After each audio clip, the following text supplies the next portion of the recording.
ఆస్తికులు ఎప్పుడైనా దైవ భావన గురించి గాని ఈ విశ్వ సృష్టి గురించి గాని చర్చ జరిగే సందర్భంలో తరచుగా లేవనెత్తే ప్రశ్నలు కోడి ముందా గుడ్డు ముందా, విత్తు ముందా చెట్టు ముందా, ఈ రకమైన ప్రశ్నలు వేస్తూ ఉంటారు. మనందరికీ తెలుసు. నిజానికి ఏ మతానికి చెందిన వారైనా వేసుకోవాల్సిన ప్రశ్న దేవుడు ముందా మనిషి ముందా అని.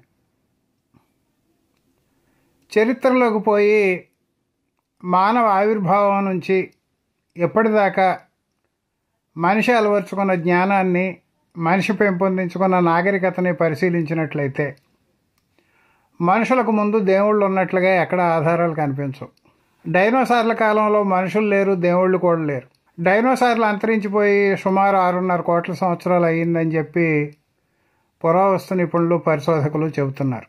మానవ ఆవిర్భావం జరిగిన తర్వాత కాస్తో కోస్తో ప్రకృతి పట్ల అవగాహన పెరిగి తన చుట్టూ ఉన్న భౌతిక ప్రపంచాన్ని ప్రశ్నించుకోవడం అలవడిన తర్వాత మనిషి ప్రకృతి శక్తులకి కాస్త భయపడ్డాడు.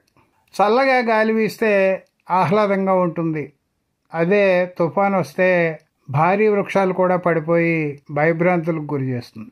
వర్షం వస్తే ఆహ్లాదంగా ఉంటుంది, ఆనందంగా ఉంటుంది. వరదలు వస్తే భయభ్రాంతులకు గురవుతాం. సాధారణ జీవితం గడుపుతున్న సందర్భాల్లో సౌఖ్యం ఫీల్ అవుతాం. భూకంపాలు లాంటి విలయాలు వచ్చినా, కార్చిచ్చులు లాంటి ప్రమాదాలు వచ్చినా మనిషి ప్రాణభయంతో వణికిపోతాడు.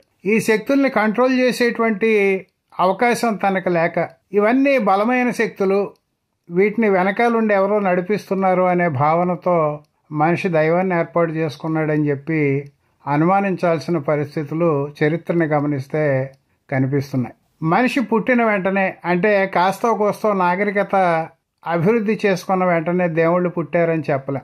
మనిషి తన భావాలను వ్యక్తం చేయడానికి భాషను ఏర్పాటు చేసుకున్నాడు. తొలినాళ్ళలో సంజ్ఞల ద్వారా సాగింది.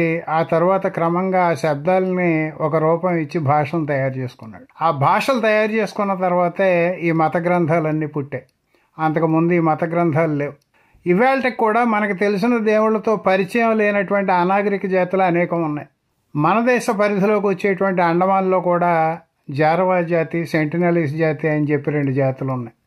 వాళ్ళకి ఇవాళకి గుడ్డ కట్టడం రాదు. మనం ఆరాధించే దేవుళ్ళు ఎవరో వాళ్ళకి తెలియరు. మొత్తం మీద దైవాన్ని, మనిషిని గమనిస్తే మతస్థులు ఏం చెబుతూ ఉంటారు? మనిషిని దేవుడు ప్రత్యేకంగా సృష్టించాడు ఈ భూమి మీద. ఈ విశ్వాన్ని అంతటినీ సృష్టించింది ఆయనే. ఈ విశ్వాన్ని సృష్టించక ముందు నుంచి కూడా దేవుడు ఉన్నాడని చెబుతూ ఉంటారు. వాస్తవానికి మనుషులు తమకు తాము ఏర్పాటు చేసుకున్న లేదా కల్పించుకున్న రూపరహితమైన భావన్నే తొలినాళ్ళలో దైవం అని భావించారు.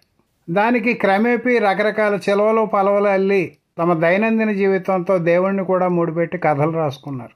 అడవిలోకి వెళ్తే వేట దొరికితే అడవి తల్లికి నమస్కారం చేసేవారు. వేట దొరక్కపోతే నీరసించిపోయేవారు. నమస్కారం పెట్టుకున్న రోజున వేట దొరికితే, ఓహో మనం రోజు నమస్కారం పెట్టుకుని వెళ్తే అడవి తల్లి మనల్ని కాపాడుతుంది, మనకు వేట దొరుకుతుంది అనే భావనకి మన పూర్వీకులు లోనై ఉంటారు. ఈ రకంగా వచ్చిన దైవ భావన క్రమేపీ మానవ జీవితంతో పెనవేసుకుపోయింది.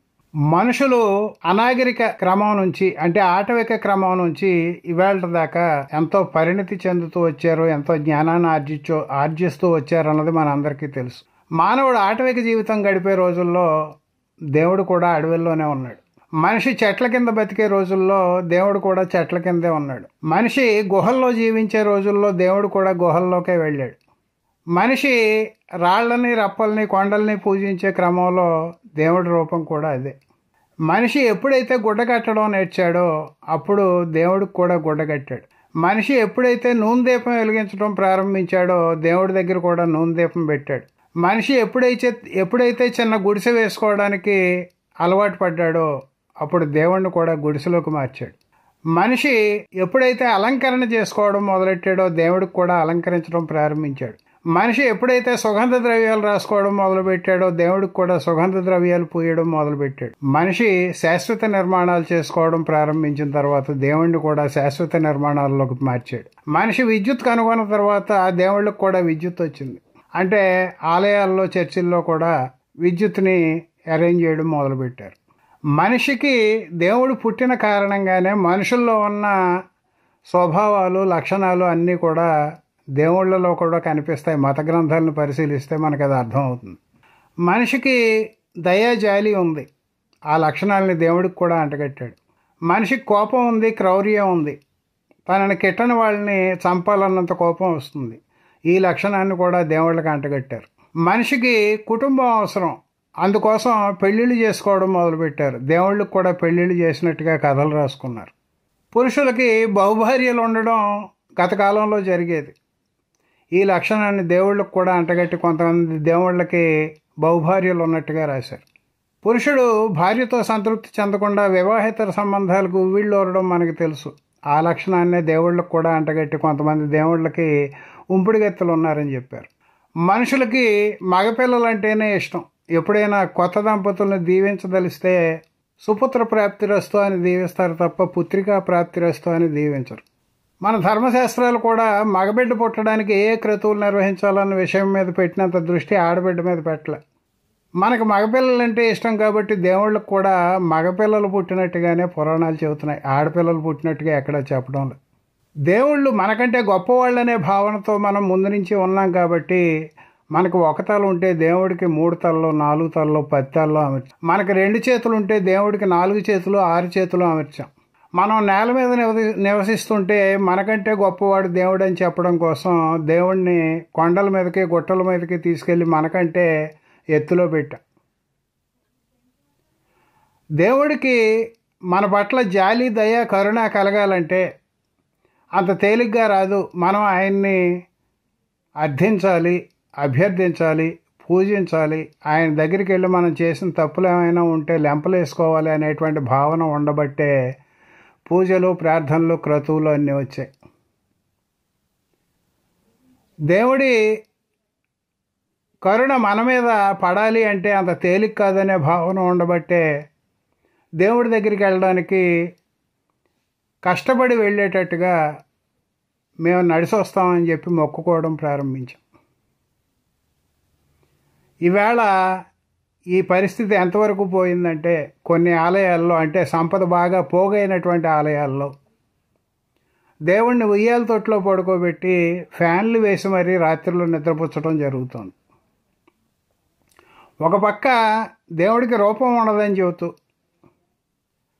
మన రూపంలోనే ఉంటాడని మరో పక్క చెబుతూ, ఆయన సర్వవ్యాపితుడని ఇంకో పక్క చెబుతూ, మనం ఎన్ని రకాల చేష్టలు చేస్తున్నామో మన అందరికీ తెలుసు. ఈవేళ దేవుళ్ళ కారణంగా సంపద అంతా అభివృద్ధికి, సంక్షేమానికి వినియోగించకుండా ఆలయాలకి, చర్చిలకి, మసీదులకి చేరుతుందనే విషయాన్ని కూడా మనం గమనించడం మర్చిపోయాం. రేపొద్దున్న నిజంగా ఏ ఏలియన్స్ ఈ భూమి మీదకి రావడం వల్లనో, 3వ ప్రపంచ యుద్ధం జరగడం వల్లనో, ప్రకృతి విపత్తుల కారణంగానో, ఏ తోకచుక్కో ఈ భూమిని ఢీ కొట్టడం కారణంగానో ఈ భూమి మీద గనక మానవ జాతి అంతరిస్తే, పొరపాటున అంతరిస్తే దేవుళ్ళు కూడా దిక్కులేని అనాథలైపోతారు. మనుషులందరూ మరణిస్తే ఇక దేవుళ్ళు కూడా మరణించినట్టే లెక్క. ఎందుకంటే ఒకవేళ ఈ విపత్తులను తట్టుకొని మానవ జాతి అంతరించిన తర్వాత ఇతర జీవులు ఏమైనా బతికి ఉన్నప్పటికీ కూడా ఆ జీవులకి దేవుళ్ళతో పని లేదు. ఎప్పుడైతే నైవేద్యం పెట్టేవాడు, పూజలు చేసేవాడు, ఆలనా పాలన చూసేవాడు లేడో అప్పుడు దేవుళ్ళు మరణించినట్టే.